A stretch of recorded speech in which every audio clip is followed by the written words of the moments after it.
sa atin nangyari yun, paano kaya tayo babangon? Ikaw, Katie, paano ka babangon? Ba, yung nanay mo o yung pamilya mo nasa lanta, tapos yung bahay nyo parang walang matira. Anong gagawin mo? Hihingi ng tulong at magdadasal na ano ba yan? Ano pa kaya natin pwedeng gawin yun?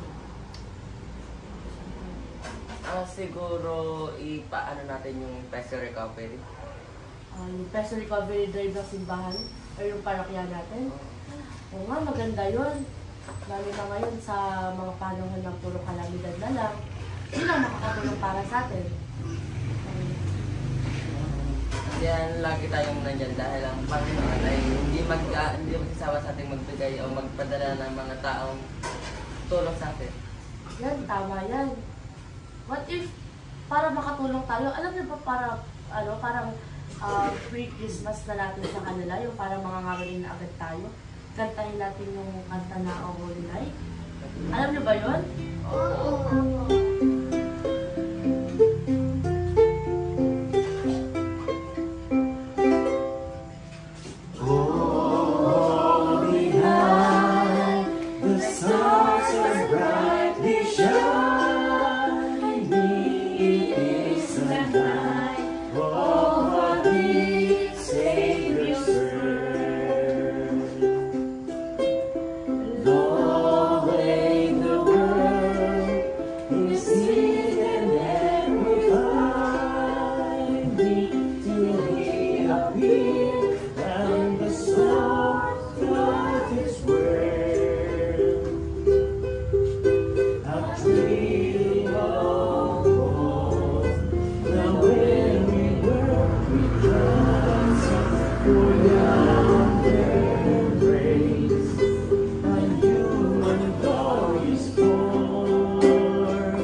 Christmas kasi kay Kristo na nakipabuhay sa atin, nakilakbay sa atin.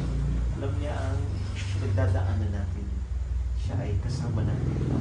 Kaya kakayanin natin kasama sa Jesus at ang bawat isa na magpapalaki sa atin. Amen?